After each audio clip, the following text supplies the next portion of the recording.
Muchas gracias, señora presidenta. Buenos días, señora consejera, miembros de la mesa, de la sala. Enhorabuena, señora consejera. Agradezco la hoja de ruta que ha presentado y espero que podamos trabajar para dialogar, mejorar muchas de las propuestas que ha mencionado y que la pluralidad parlamentaria se traduzca en fuente de progreso para Andalucía. Esta consejería, más que ninguna otra, es la consejería de la memoria, porque los presupuestos ni olvidan ni perdonan. La política presupuestaria deja una huella fiscal que puede durar generaciones. Por este motivo, la responsabilidad de esta consejería y su buena gestión tienen un efecto sobre las generaciones futuras. Usted misma ha hecho referencia a ello, señora consejera. La fiscalidad es un asunto de vital importancia para garantizar el empleo, el desarrollo y la distribución de la renta y la riqueza.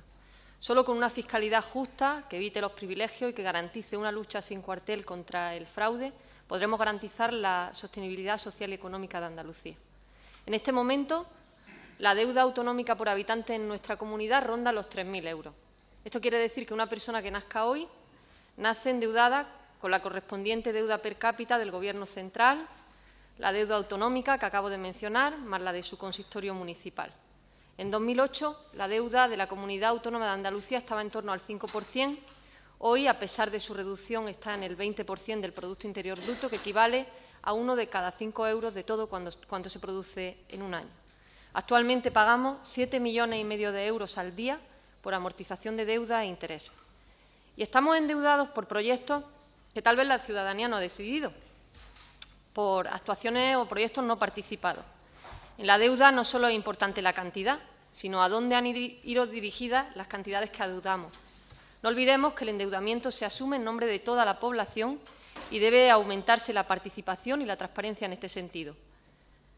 Aunque todo el endeudamiento no es finalista, ¿podría, señora consejera, hacer una breve valoración de la deuda contraída por la Administración pública, aunque esté la memoria en ello?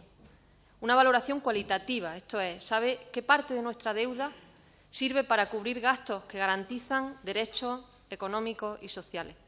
Usted ha mencionado que es injustificable e insuficiente la recepción de 3.456 millones de euros menos para Andalucía, pero también lo fue la reforma del artículo 135 de la Constitución para dar prioridad absoluta al pago de la deuda, que ustedes, con el Grupo Popular, apoyaron. De nuevo, la memoria. Señora consejera, tenemos limitaciones. Usted ha empezado por ahí. Pero esperamos que no se utilice el resultado de la liquidación del modelo de financiación correspondiente a 2013, según el cual debemos pagar 265 millones de euros para realizar más recortes.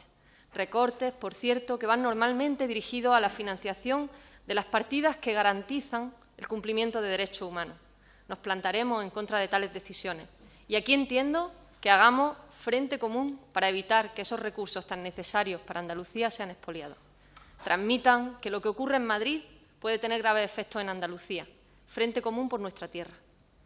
Esperamos que no se produzcan decisiones de recorte, porque en este nuevo marco, en que existen expectativas positivas de crecimiento económico, se debe producir un aumento de ingresos fiscales que permita recuperar tanto las condiciones laborales de la función pública, tal y como usted ha mencionado, como los niveles perdidos en la financiación de servicios públicos como sanidad, educación, medio ambiente, servicios sociales, además de la necesaria, imprescindible lucha contra el fraude fiscal mediante un plan negociado. Además de esta lucha, nuestras propuestas fiscales incluyen el aumento de la progresividad del tramo autonómico del IRPF, reduciendo los tipos mínimos que afectan a las rentas inferiores a 25.000 euros, suavizando los tipos entre 25 y 50.000 euros y aumentando los tipos impositivos de las rentas superiores a 50.000 euros. También la revisión pormenorizada de la mayor parte de las deducciones en la cuota autonómica del IRPF que se practican en la actualidad. Y respecto al impuesto de sucesiones y donaciones, es necesaria también una reforma. Actualmente, las renuncias a herencia han aumentado un 21%, un 21,5% en el último año. Algo está fallando. Nos parece básico modificarlo para evitar las importantes diferencias de tributación que existen en estos momentos. Revisar el impuesto sobre transmisiones patrimoniales y actos jurídicos documentados y plantear, muy importante, nuevos tributos ambientales. Tributos ecológicos, impuestos ecológicos que son muy necesarios en una comunidad en la que hay muchas actividades económicas que dependen de la preservación del medio ambiente. Es necesario desde el punto de vista social, necesario también desde el punto de vista económico. Es un avance hacia un modelo productivo sostenible. Respecto a la Administración pública, señora consejera, el Grupo Parlamentario Podemos expresa su más profundo rechazo, como no podría ser de otra manera, a la corrupción generalizada que sacude tanto a Andalucía como al resto de España. Somos conscientes que acabar con ella es uno de los primeros pasos para recuperar la credibilidad en las instituciones y ponerla al servicio de la gente. A 1 de cada 2 andaluces le parece que el problema más importante de Andalucía es la corrupción. Y es que existen unas condiciones propicias para que se produzcan estos casos. Los retos de esta consejería pasan por crear instrumentos que la dificulten, que rompan con la impunidad, que terminen con esa sensación generalizada de que a algunos robar siempre les sale gratis. Eliminar la corrupción significa cambiar el marco propicio en el que se está produciendo. Proponemos, por tanto, una profunda revisión del funcionamiento de las administraciones públicas y un aumento de la transparencia y de la participación ciudadana a través de un mayor control. Respecto a la reforma de la Administración, la Junta de Andalucía es la Administración pública con uno de los mayores porcentajes de puestos de libre designación, el 8%, existiendo, por tanto, una inflación de puestos de trabajo designados directamente por cargos políticos, que no se someten de forma contrastada a un concurso meritorio. Eso impide, en buena parte, la profesionalización de su función pública. Habrá que reducir tales puestos. La Administración paralela, por otra parte, ese conjunto de organismos, agencias, empresas públicas, fundaciones, entes de dudosa calificación jurídica, que ha protagonizado una huida del derecho administrativo y de sus garantías, está facilitando la comisión de irregularidades y espacios abiertos para la corrupción, con un enorme coste sobre el erario público andaluz, generando un entramado, en muchas ocasiones, al servicio de intereses partidistas. Es más, no pocas veces nos hemos encontrado con un encarecimiento de los costes de prestación de servicios debido a la externalización, y pongo por caso el actual del Patronato de la Alhambra y del Generalife. Señora consejera, nos gustaría saber cuál es el volumen de personal contratado en esos entes instrumentales y las relaciones contractuales que existen. En la última década, además, la Junta ha fomentado progresivamente la externalización y la subcontratación de servicios, dificultando la gestión pública coherente, eficaz y controlada.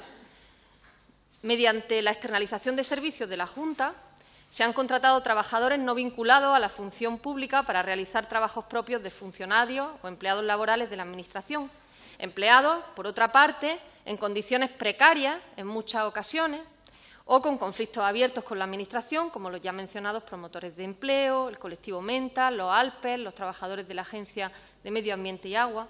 Y de nuevo acudo a la memoria. Acudo a la memoria porque este escenario no se ha dado casualmente. Ha habido legislación para que se produzca una precarización del trabajo dentro del sector público. Antes de la Ley 35/2010, de medidas urgentes para la reforma del mercado de trabajo, las administraciones podían firmar contratos de trabajo con empresas de trabajo temporal, con ETT, para tareas eventuales y nunca por más de 6 meses. Tras esa ley y el Real Decreto Ley de 2012 de estabilidad presupuestaria, se fue produciendo una privatización a través de la externalización de servicios y un aumento de la precarización del empleo, además de una reducción drástica del empleo público en diversos sectores. La última reforma laboral ha sido la gota que colma el vaso en todo ese proceso. Además, muchos de los servicios subcontratados se están desarrollando en el ámbito de los servicios sociales, que se prestan a través de asociaciones que no reciben a tiempo los pagos, esto se ha mencionado ya, para hacer frente a su actividad y que se han visto obligados a precarizar una y otra vez las condiciones de empleo de su personal. Por ejemplo, tras la detención de la directora del Patronato de la Alhambra y el Generalife, por el caso del servicio de alquiler de audioguías, se han paralizado contratos menores, como el de Heritage, Patrimonio, Paisaje y Territorio, y eso ha afectado a un número indeterminado de personas que mantenían una relación contractual con esa empresa que ofrece servicios externos al patronato. Es necesario un control y seguimiento de la Administración paralela, así como de las contratas y las subcontratas de servicios externalizados. Ha comentado la señora consejera que la Ley del Empleado Público debe incorporar también, que incorporará a los trabajadores de entes instrumentales. Pero ¿qué pasará con las contratas y las subcontratas que ofrecen servicios externos? Esos empleados también merecen garantías. En el fondo, también están ofreciendo trabajo al sector público. entonces, para modificar ese ambiente propicio que nos encontramos para la corrupción, reforma de la Administración y transparencia. Transparencia que, según la OCDE, es un proceso por el que la información es accesible para la toma de decisiones y acciones de manera visible y entendible. De hecho, las Naciones Unidas decretan que el acceso a la información es un derecho humano básico, que permite otros esenciales como el de la libre expresión. En la regulación sobre transparencia de la Administración andaluza encontramos dos tipos de problemas fundamentales. Por una parte, carencias de la propia ley, que no incluye cuestiones esenciales. Por otra parte, limitaciones en su aplicación práctica. Porque colgar en una web miles de registros de datos, tal y como figura en el recientemente estrenado portal de transparencia, no significa transparencia para todo el mundo. Estos datos están accesibles, es cierto, pero su lectura, la información que se deriva a partir de ellos, no es entendible para todas las personas. La transparencia pasa por explicar los datos, hacer que todo el mundo los pueda entender.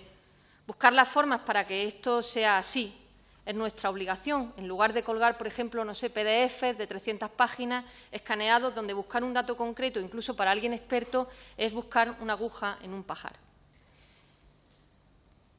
Y se lo digo, señora consejera, porque tenemos gran carencia de datos públicos de relevancia en relación con los activos que poseen las empresas que contratan con las administraciones públicas o que reciben subvenciones de las mismas y sobre el valor de los mismos. He estado buscando con detalle en el portal de la transparencia los datos del contrato con Stendhal Museum Solutions, esa empresa con la que había subcontratado el servicio de alquiler de audioguías del Patronato de la Alhambra y que presuntamente recibió un trato de favor que ha costado 5.400.000 euros, que supone pues, el 20% del presupuesto que recibe el patronato.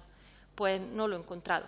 Y el de Heritage Solutions, que tiene un contrato menor, tampoco. No sé si es un problema del portal, pero si es así, habrá que hacer la información más accesible. Planteamos, el Grupo Parlamentario Podemos, dos ejes de mejora de la transparencia. En primer lugar, el referido al sistema de rendición de cuentas. Ahora mismo el sistema de rendición de cuentas está obsoleto tanto por los plazos como por la normativa que regula el funcionamiento de las instituciones fiscalizadoras. En Andalucía faltan mecanismos eficaces que permitan arrojar luz sobre la acción del sector público. El único control ha correspondido a la Cámara de Cuentas, que ha hecho todo lo posible con los medios de que dispone. Pero no olvidemos que es el órgano de control externo de España con menor asignación presupuestaria, el 0,02% del presupuesto andaluz, y con unos recursos humanos exiguos para la fiscalización de un sector público del tamaño que tiene el andaluz. La rendición de cuentas de los municipios andaluces, además, es la más baja de toda España, a pesar de que son andaluces los municipios que más deuda por habitante tienen en España.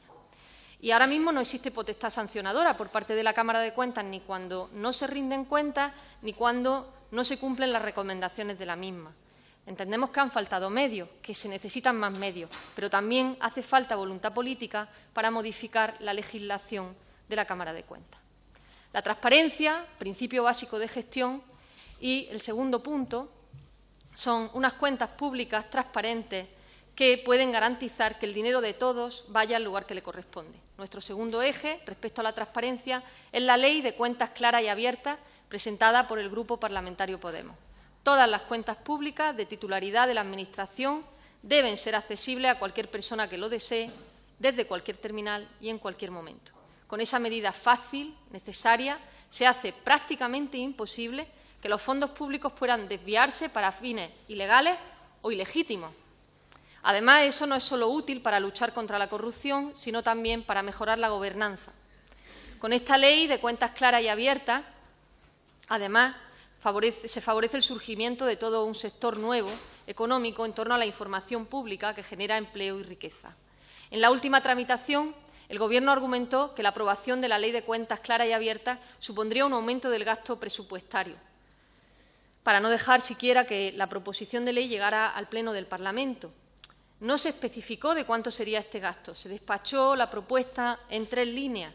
Nos hemos visto obligados a retrasar la entrada en vigor de la ley hasta noviembre de 2016 porque ha sido rechazada en virtud de un aumento del gasto presupuestario de 2015, que, como digo, no ha estado ni motivado ni explicado. Pedimos que se reconsidere la posición del Gobierno de rechazar iniciativas sin acreditarlas de manera técnica. Señora consejera, la ley de cuentas claras y abiertas que ha propuesto el Grupo Parlamentario Podemos y que hemos vuelto a registrar es una oportunidad que supone un salto cualitativo en transparencia. Permite que exista mayor control ciudadano, tan necesario sobre la gestión pública. Hay tramas de corrupción que difícilmente hubieran tenido lugar si estuviera puesta en marcha esta ley. El caso de Loere, la trama Gürtel. Con el dinero de los cursos de formación no se hubieran pagado sedes, no se hubieran pagado viajes. Habría sido para los desempleados andaluces, para lo que tenía que ser. Me falta señalar que respecto a la protección de datos, la ley tendrá los límites a la publicidad que marque la Ley Orgánica de Protección de Datos, que se respetará escrupulosamente. Señora consejera, para que exista participación, la transparencia, como usted misma ha dicho, es una condición imprescindible. Participación significa recuperar los valores democráticos, lograr que las personas puedan tomar parte en las decisiones políticas, conocer y evaluar la gestión pública. Eso solo será posible si hay información comprensible para todo el mundo, veraz, clara, transparente. En definitiva, en el escenario actual solicitamos que las condiciones que favorecen los escenarios de corrupción sean modificadas. Entendemos que tanto la mejora en la rendición de cuentas como la ley de cuentas claras y abiertas permitirán ahorrar, limpiar y, lo que es más importante, que la ciudadanía vaya recuperando la confianza en las instituciones. Hay que demostrar con hechos que las cosas han cambiado, que de verdad la Administración está por la transparencia contra la corrupción. Muchas gracias.